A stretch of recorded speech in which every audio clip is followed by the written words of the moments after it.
าให้ความง่วงเหงาได้สูญสิ้นไปให้ความง่วงเหงาได้สูญสิ้นไปดำวงของเรายุคใหม่ก้าวไปด้วยกันสร้างสรรค์ประเพณีเราขอลำงานตาประเทศก็พากันนิยมแอนฟอนอ่อนสอนฟ้อนลำก้าวหน้า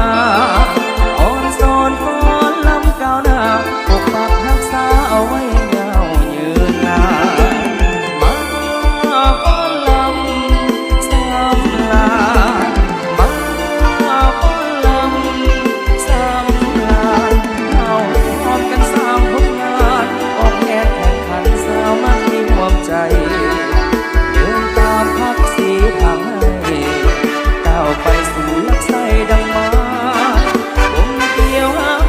กันไว้สุดเสื่อนจำสายเมื่อได้ลำวงลาวก็เป็นเกียรติเยียนแสนทุกทานก่อนและวงเกี่ยวกันได้เด้อ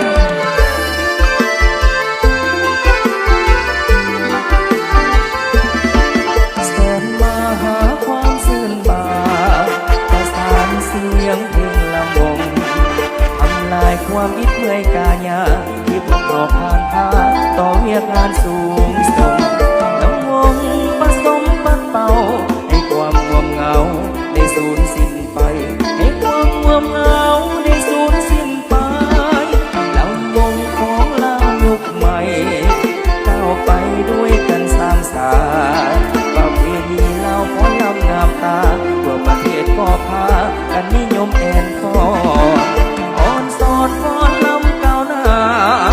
อ่อนสอนฟ้อนลำก้าวหน้าปกปักรักษาเอาไว้ให้ยาวยืนนานมาฟ้อนลำซ้ำลามาฟ้อนลำซ้ำลาเอาให้พร้อมกันสร้างผลงานออกแข่งขันสามัคคีร่วมใจเดินตามพักสีทางให้ก้าวไปสู่ลักไส้ดังไม้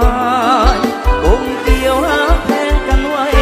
สุดเสื่อนจำสายเมื่อได้ลำวงลาว